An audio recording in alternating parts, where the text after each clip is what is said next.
네, 박근혜 대통령에 대한 탄핵 표결 시간이 점점 다가오고 있습니다. 이 가결이 되든 부결이 되든 그 결과에 따라 대한민국은 경랑에 휩싸일 전망인데요. 탄핵 절차와 표결에 따른 전국 향방을 전망해 보겠습니다. 네, 조혜진 전 새누리당 의원, 백원기 국립인천대 법대 교수 두 분 모셨습니다. 어서 오십시오. 네, 반갑습니다. 안녕하세요. 자, 오늘 드디어 역사적인 심판의 날이 왔는데요. 오후 3시부터 박근혜 대통령 탄핵안 표결이 이루어질 것으로 보입니다. 이와 관련해서 두 분께 먼저 의견을 듣겠습니다. 먼저 조 의원님부터 말씀해 주시죠. 예, 어제 그 국회에 박근혜 대통령 탄핵 소추안이 오후 2시 45분에 보고가 됐습니다. 이제 국회법상 보고된 이후로부터 24시간이 지나야 탄핵 의결할 수 있게 되고. 네. 그리고 72시간이 지나면은 이제 더 이상 이제 의결을 못 하게 되는데 네. 24시간 지나는 게 오늘 2시 45분인데 그 아마 국회 본회의를 3시쯤으로 잡은 것 같아요. 네. 그런데 이제 오전에 새누리당 의원총회가 이제 10시에 잡혀 있고 예. 오후 2시쯤에 또 야당들의 의원총회가 2시로 잡혀 있는데 혹시라도 이것이 만약에 아주 길어지거나 하면은 본회의도 조금 더 늘어질 가능성이 개의 시간이 늘어질 가능성이 있는데 네. 그렇지 않으면 오후 3시에 정식으로 본회의가 개의돼 가지고 탄핵 소추안 의결 절차에 들어갈 것으로 보입니다. 네, 가결 가능성도 여쭙고 싶은데요. 예, 그게 뭐 초미의 관심사고 여러 가지 분석이 나오는데 대체적으로 보면은 가결될 것으로 저는 개인적으로 그렇게 전망을 합니다. 네. 예. 네, 뭐 대체적으로 가결이 될 것이다 이렇게 말씀해 주셨는데 예. 백 교수님께서는 어떻게 보십니까? 저는 부결되는 상황을 상상해 보질 않았습니다. 국민의 뜻을 따라서 양심적으로 국가의 이익을 위해서 직무를 행하도록 헌법에 규정이 돼 있기 때문에 네. 자랑스러운 대한민국 국민의 국회의원이라면 이 중범죄에 대한 피의자 대통령에 대한 탄핵을 가결시킬 것으로 예상하고 있습니다. 또 국민의 80% 이상이 탄핵을 원하고 있고 그렇다면 240명 이상이 돼야 국민의 뜻에 따른 표결이라고 볼 수 있는데요. 240명 이상의 가결로 국민의 뜻이 현실화될 수 있기를 바랍니다. 네. 네. 그리고 지금 야3당에서는 만약에 부결이 된다면 의원직 총사퇴까지 내걸었거든요. 예. 이게 새누리당의 압박 요인으로 작용할 거라고 보시나요? 예, 그 새누리당 의원들로서는 그 촛불 민심 아주 이제 거대한 함성에 그 영향을 받아가지고 특히 비주류 쪽에서는 잠깐 후퇴했다가 다시 촛불 민심 때문에 다시 원위치되고 이렇게 됐었는데 그리고 지금 이제 백 교수님 말씀하신 것처럼 여론조사 결과 압도적으로 80% 가까이가 탄핵돼야 된다라고 나오는 것도 이제 압박인데 네. 현실적으로는 야당이 의원직 총사퇴를 하겠다고 하는 것이 새누리당 안에서 뜻을 못 정하고 있는 의원들 또 친박계로 분류가 돼가지고 약간 좀 소극적인 의원들한테는 고민이 될 수밖에 없습니다. 야당이 이게 그 전에는 그냥 막 정치적인 제스처로 뭐 총사퇴한다 이런 말을 했다가 뭐 실제로 이루어진 일은 없었는데 지금은 워낙 거의 전무후무한 그런 거대한 민심의 그 회오리가 쓰나미가 있기 때문에 네. 그냥 말만 했다가 끝날 수는 없는 상황이고 실제로 야당 의원들이 다 사퇴를 하게 되면은 일단 국회가 의석이 과반수가 안 됩니다. 새누리당 의원들로 하면은 128명밖에 안 되기 때문에 네. 국회는 모든 그 의사 일정이 과반수 출석을 전제로 합니다. 그러니까 과반수 출석에 뭐 과반수 의결 또는 3분의 2 의결 뭐 이렇게 되는데 그 자체가 안 돼서 국회 기능이 마비가 되고 헌법에도 국회는 200명 이상의 국회의원으로 구성된다고 되어 있기 때문에 그 이하로 되는 순간에 국회가 헌법적으로 부존재하게 됩니다. 그러면 이제 총선 다시 해야죠. 국회의원들 특히 초선들 같은 경우 새누리당 반이 초선인데 국회의원 된 이제 뭐 절반 반년 정도 됐는데 다시 국회의원 선거 해야 된다고 한다면 사실 개인적으로는 끔찍하죠. 네. 그러니까 그게 현실적인 정치적인 심리적 부담으로 작용을 할 수밖에 없죠. 네, 그리고 표결을 앞두고 이게 변수가 될 수 있을 것 중 항목 하나가 세월호 7시간 항목이 문제가 될 텐데 어제 새누리당 비박계가 이탈표가 생길 것을 우려해서 이거를 빼달라 이렇게 야권에 요청을 했는데 야당이 이를 거부하지 않았습니까? 예. 비박계로서는 그런 노력은 일단 할 수밖에 없는 상태고 그런데 비상시국 회의에서 그게 안 받아들여졌다고 해서 탄핵 찬성 또는 탄핵 참여 결정 자체를 되물지는 않는다라고 이제 이야기를 해서 대세에는 지장은 없을 것 같은데 네. 새누리당 안에서도 비박계 안에서도 일부 유동층, 부동층이 있거든요. 그리고 중립층 이런 사람들한테는 다소 영향을 줄 수는 있는데 사실 민심으로 볼 때는 다른 그 비리나 비선 실세 또는 국정농단 이런 것보다도 그 비극적인 순간이 대통령이 만약에 딴 생각을 하고 딴 일을 하고 있었다면은 그게 더 국민들한테서는 용납할 수 없는 일인데 이제 다른 사건들처럼 검찰 수사나 이런 걸 통해서 아직 구체적으로 사실 확정이 안 되어 놓으니까 새누리당 비주류로서는 사실 확정 안 된 거 그냥 의혹 제기만 가지고 넣을 수는 없다라고 주장할 수는 있죠. 그렇지만은 야당이 안 받아들였고 안 받아들였다고 해서 그렇다고 첫 탄핵 표결에 참여 안 하겠다든지 뭐 반대하겠다든지 이런 입장은 아니기 때문에 큰 흐름에는 지장이 없지 않나 싶습니다. 네, 지금 거의 가결적으로 예상하고 계시긴 한데요. 그래도 막판에 의원총회가 또 10시에 예정이 돼 있지 않습니까? 예. 또 이정현 대표가 뭐 막판에 이렇게 설득 작업에 나서거나 그럴 것으로 보이는데 변수가 되지 않을까 이렇게 또 예상하는 분들도 계시더라고요. 어떻게 예, 보십니까? 어제 그제부터 계속 이정현 대표는 대통령이 4월 내가 솔직히 만나봤는데 그 탄핵 가결되든 부결되든 간에 4월 퇴진을 밝힐 것 같다. 그리고 6월 대선하는 게 우리 당으로서도 좋지 않냐 이런 이야기를 계속하고 있고 오늘 의총에서도 이정현 대표와 친박 지도부가 그 이야기를 계속할 것 같아요. 물론 이제 일부 의원들한테 그런 영향을 줄 수도 있는데 친박 지도부는 가결이 되더라도 정치적 측면에서 이 그 반대표가 어느 정도 나오느냐에 따라서 친박 세력이 아직도 살아있느냐 아니면은 완전히 괴멸하느냐 이게 대통령이 그만두고 난 뒤에도 친박이라는 존재 그 정치적 결사체가 계속 생존할 수 있느냐와 관계가 있기 때문에 설령 가결이 된다 하더라도 반대표를 최대한 확보를 해놔야 반대표를 최대한 확보를 해놔야 이게 자기들이 대통령이 없는 향후 정부 구도에서 친박이 살아남을 수 있는 모태가 되기 때문에 그걸 위해서 안간힘을 쓴다고 봐야죠. 네, 조금 변수들을 살펴봤는데 탄핵 절차를 조금 더 자세히 알아보겠습니다. 이게 2004년 고 노무현 전 대통령 이후 12년 만이고 헌정사상 두 번째이지 않습니까? 이게 오늘 3시부터 이제 시작이 된다는데 어떤 절차로 진행이 됩니까? 네, 표결에 의해서 일단은 3분의 2 이상의 찬성이 있어야 되겠죠. 네. 발의된 소추안에 대해서. 그러면 이제 보고가 어제 됐고 그 내용에 대한 이제 의결 과정을 거치기 위해서 일단은 뭐 의사 진행 발언이 조원진 의원이 5분 정도 신청을 했다는 얘기가 있습니다. 네. 그리고 뭐 필리버스터 얘기가 있는데 필리버스터는 인사에 관련된 사항에 대해서는 필리버스터가 불가능합니다. 2012년 국회 선진화법에 의해서 이제 필리버스터 제도가 도입이 됐는데 또한 설사 뭐 그것을 하려 한다고 해도 5분의 3의 제적 인원에 의해서 그것이 거부될 수 있거든요. 그러니까 이제 필리버스터 문제는 없고 의사진행 발언을 거쳐서 이제 의안이 이제 보고되고 표결 절차에 들어가면 아마 신속하게 결정이 나지 않을까. 가부를 명시해서 비공개로 합니다만은 나중에 향후 공개될 가능성도 있다고 봅니다. 부결 상황을 대비해서 일부 비박계 의원들이 인증샷을 해놓겠다 뭐 이런 조치도 있고요. 네. 국민의 알 거리를 생각한다면 그러한 내용들은 공개되는 것이 바람직하다고 생각합니다. 찬성이 되든 가결이 되든 부결이 되든 그 내용들은 공개가 될 것으로 생각합니다. 그리고 아까 세월호 사건에 대해서 말씀을 하셨는데 세월호 사건은 야3당이 발의한 그 내용 중에 4가지 중에 하나로 들어가 있습니다. 헌법 위반, 중대 조항 위반이 12건이고요. 형법과 특가법 2조 1항의 위반과 또 정윤의 문건에 대한 직업 선택의 자유, 또 양심, 또 언론의 자유 위반 이렇게 4가지로 구성이 돼 있거든요. 네. 그리고 또 세월호 사건은 국민의 생명권을 보장해야 될 대통령의 직무 중에 가장 중요한 직무 중에 하나입니다. 따라서 생명권과 국민이 대통령이 뭘 안 했다는 얘기만 할 뿐이지 뭘 했다는 얘기는 밝히지 않고 있거든요. 그리고 사실상 대통령이 관저에서 집무실로 근무를 해야 되는데 매주 수요일은 관저에 있었다. 또 일부 언론의 보도에 의하면 관저에 머무는 것이 상당 시간이 있었다. 이렇게 한다면 대통령의 직무를 제대로 수행한 것인지. 예를 들어서 뭐 학생을 가르치는 교사가 매일 나가서 근무를 해야 되겠죠. 학생을 가르쳐야 하는데 가르치지 않고 출석을 안 했다는 얘기인데 국민들의 입장에서는 그러한 내용들이 매우 중요하다고 볼 수가 있습니다. 네. 그런데 만약에 혹시 이게 부결이 된다면 본회의는 오늘로 끝이지 않습니까? 이게 임시국회를 열고 다시 표결에 붙여서 재시도하는 게 가능할까요?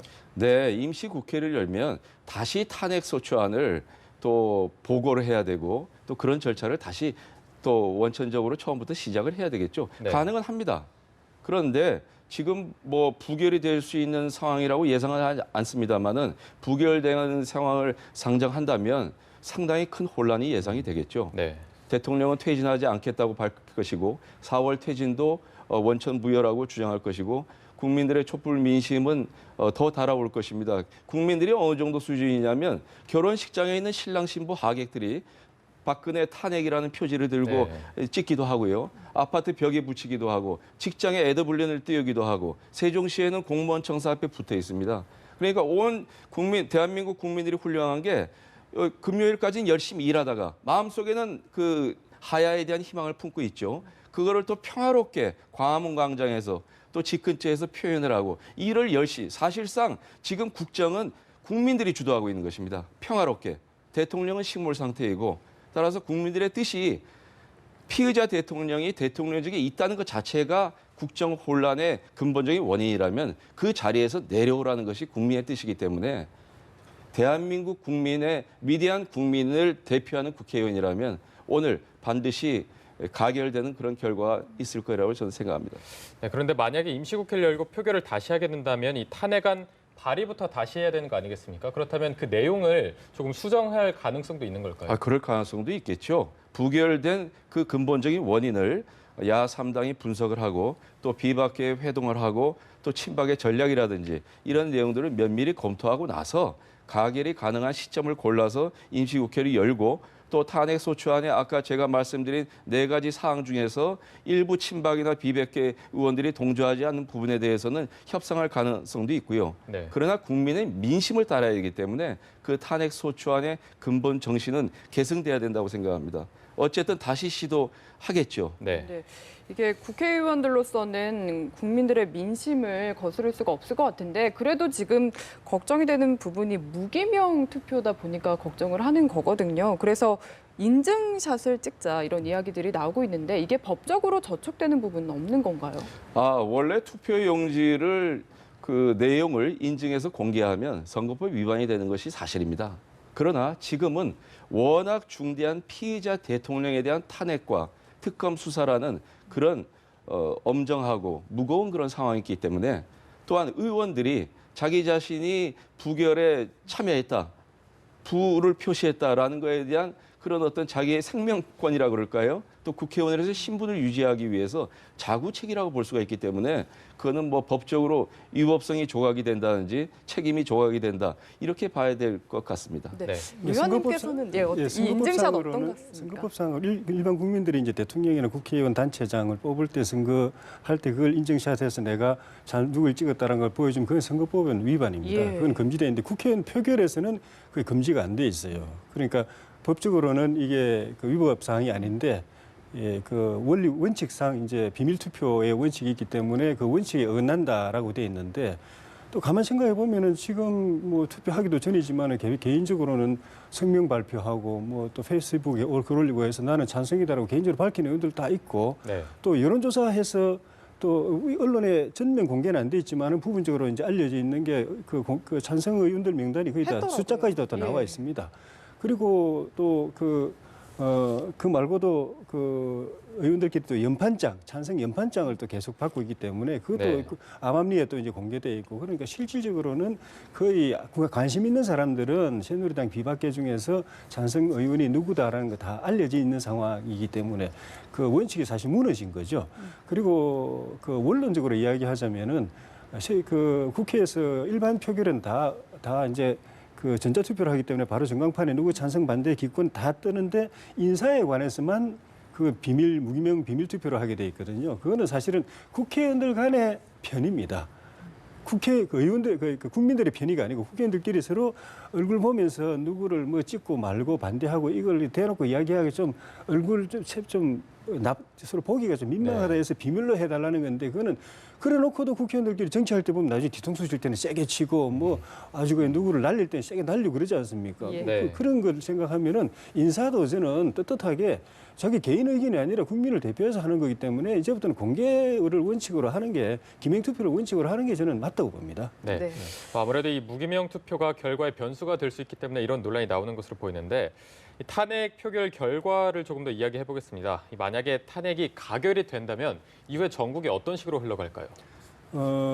바로 이제 그 황교안 이제 대행 체제가 들어서게 되겠죠. 네. 뭐 야당에서는 황교안 대행 인정 못한다, 뭐 총리 새로 뽑아야 된다. 또 추미애 당 대표는 어제 가결이 되면은 그거는 현 그 총리를 뿐만 아니라 그 장관들 포함한 이 내각 전체에 대한 불신임이다. 이런 이야기를 했는데 그거는 불가능한 거죠.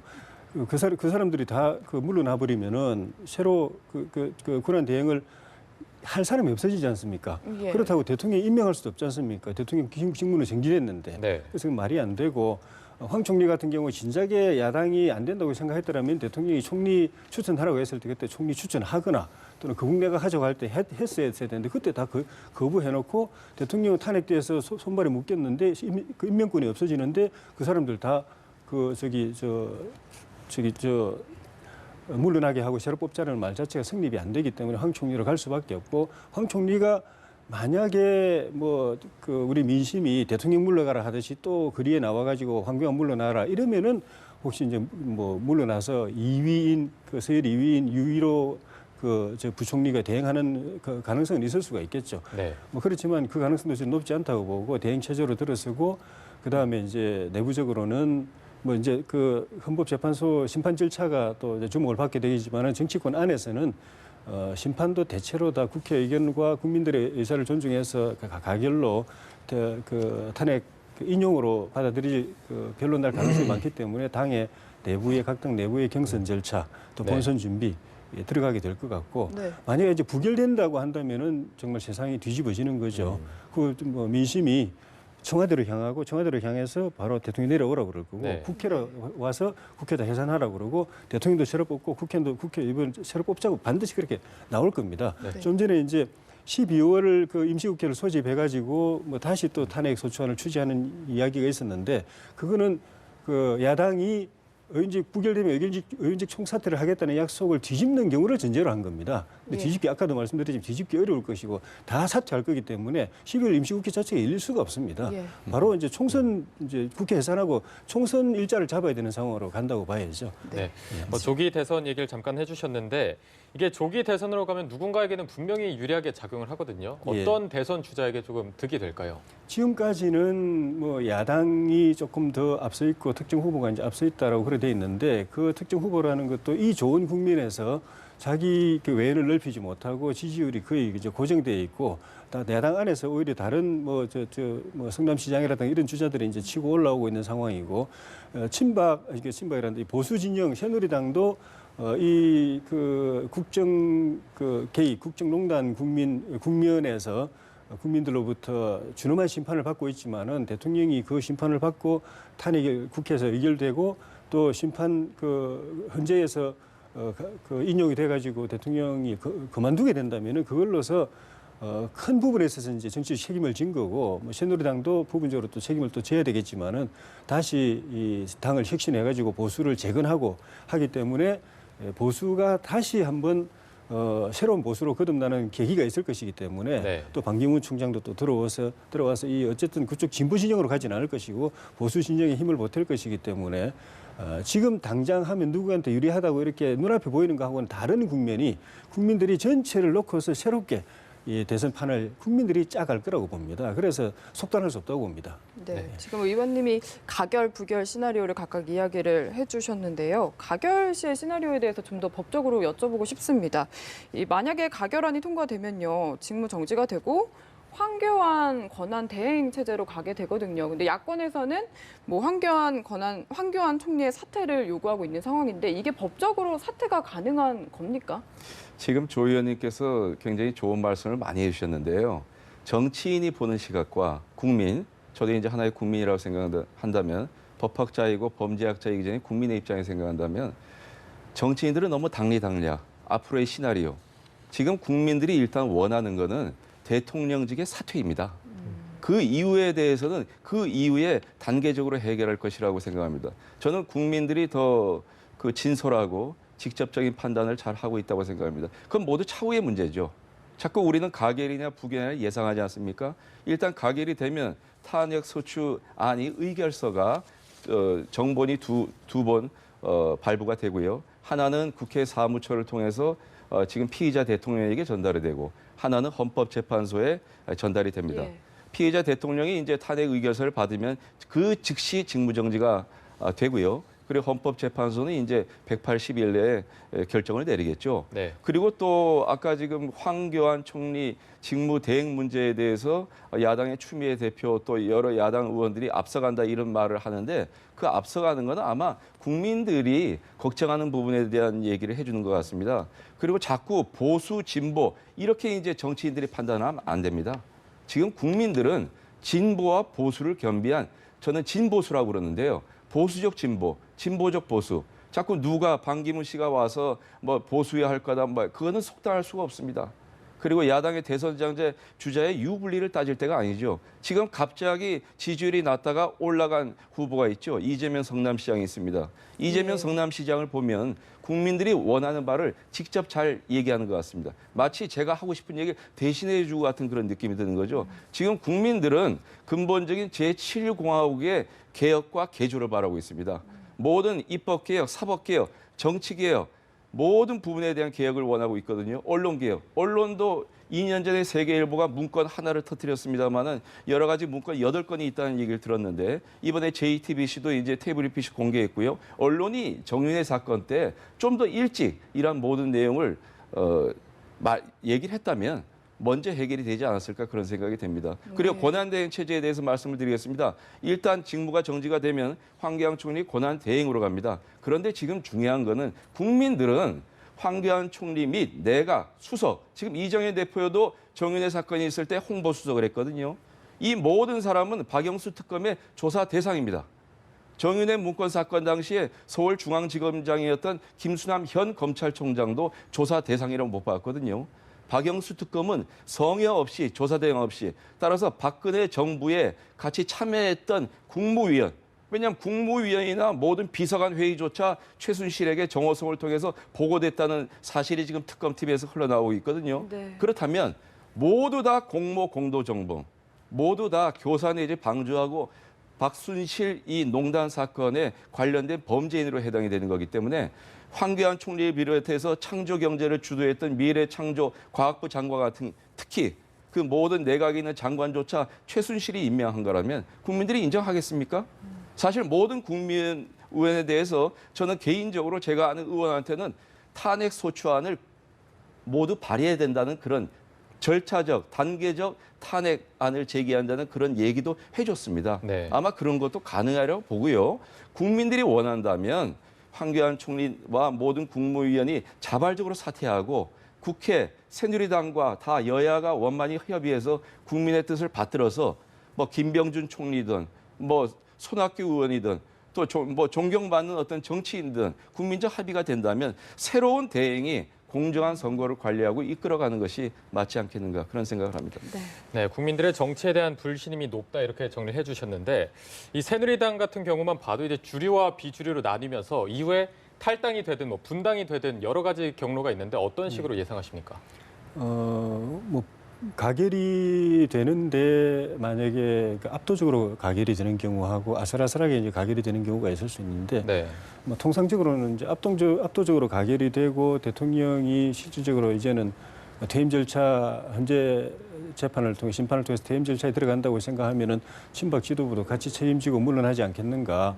그리고 비주류 중심으로 해서 비상대책위원회가 출범해가지고 새누리당 개혁하고 보수 재건에 나서지 않겠는가 이런 추정들을 하는데 근데 그것도 저는 지금까지 친박 지도부가 해온 그런 양태들을 보면은 그 장담할 수 없다고 봅니다.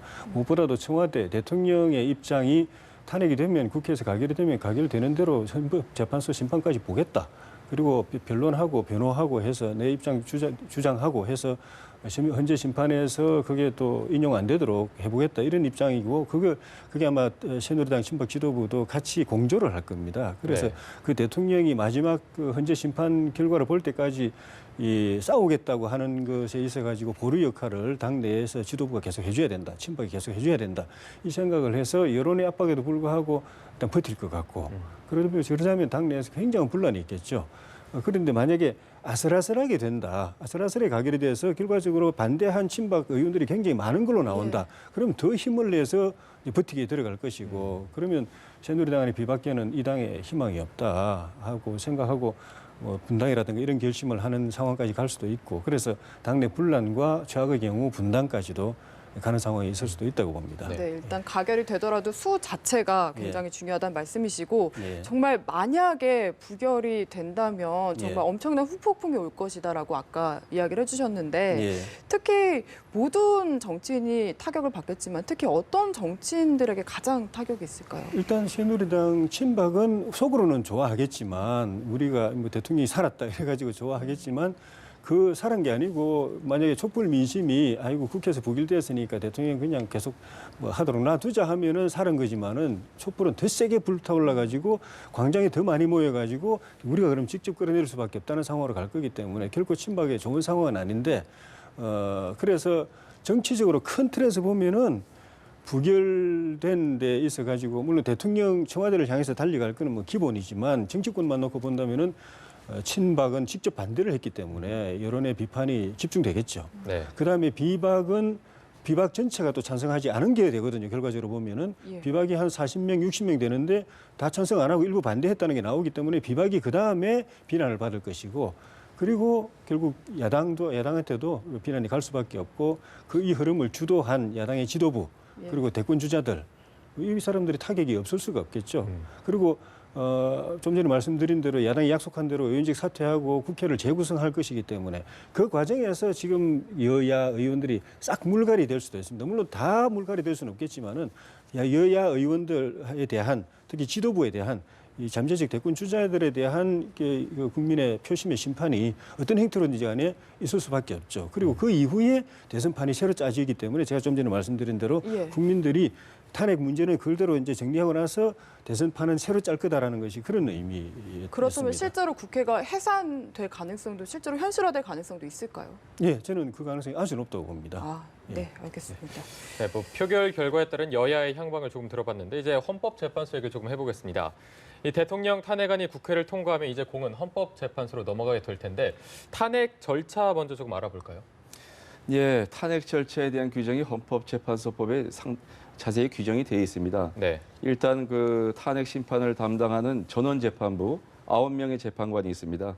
그 9명의 재판관은 3명씩 대통령, 대법원장, 국회 이렇게 이제 임명이 돼서 현재 9명이 있는데 가장 중요한 문제가 일단 지금 헌법재판소장이 1월 달에 임기가 만료이 되고 네. 또 이정미 재판관이 3월 달에 만료가 됩니다.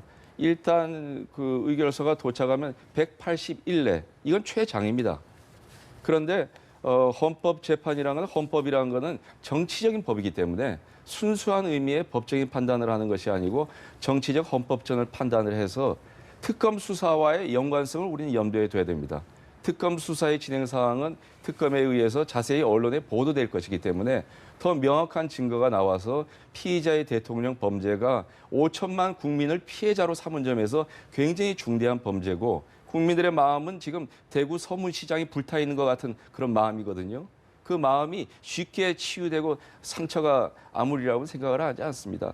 따라서 그러한 국민들의 마음을 읽고 헌법재판의 가장 기본적인 판단의 기준은 과연 대통령이 통치 능력이 있는가, 국민의 신임을 받고 있는가. 두 번째, 헌법 질서를 수호할 것인가, 수호하지 않았는가 이러한 부분이기 때문에 그 두 가지 요소만 판단하더라도 9명 재판관 중에 7명이 남더라도 저는 진보, 보수 성향 누가 임명했든지 간에 저는 탄핵 심판이 인용이 되리라고 생각을 합니다. 이게 고 노무현 전 대통령 12년 전에 그 사례의 구체적인 기준들이 사실 제시가 됐었거든요. 그때 그 기준들도 이번에도 적용이 아마 될 거라고 보시나요? 그때하고는 상당히 틀립니다. 2004년도 3월에 있었던 노무현 전 대통령 탄핵 심판 사건은 그 당시 국민의 70% 이상이 그 탄핵을 반대했었거든요. 그리고 그 사안은 일단 신임 투표와 선관위의 경고를 하고 유감 표시를 한 거에 의해서 헌법 준수 의무 위반 사항만 인정이 됐고 공직선거법상 중립 의무 위반 그 당시 이제 열린 우리당을 지지해달라는 그런 의사표시를 경인 지역 6개 언론사에 초청을 받아서 했는데 그러한 어떤 경미한 그런 수준의 법률 위반이었거든요. 그때의 가이드라인으로 본다면 지금의 사안은 참고가 충분히 될 만하죠. 그때의 사안과는 비교할 수 없을 정도로 헌법 조항을 12개를 위반을 했고 아까 말씀드린 대로 뇌물공여수수 형법 129조 1항 또 특가법 2조 1항 또 아까 국민의 알 권리와 국민의 생명권을 지키지 않은 세월호 사건의 규명 또 2014년에 있었던 정윤회 문건 유출 사건 당시 정윤회 문건 유출 사건은 거꾸로 피해자가 가해자가 되고 가해자가 피해자가 되고 그런 식으로 해서 종결이 됐거든요. 국민들은 2014년 사건에 대한 명확한 규명을 원하고 있습니다. 이런 종합적인 내용을 본다면 이 세상에서 유례없는 중대 범죄에 대한 탄핵 심판이 될 것이고 노무현 탄핵 심판과는 정반대의 결과가 나오리라고 생각을 합니다. 네. 네, 청와대에서는 아직까지는 별다른 움직임이 없고 지금 들리는 이야기로는 표결 결과가 나오면은 뭔가 입장 발표를 내놓을 것이다라고 이야기가 나오는데요.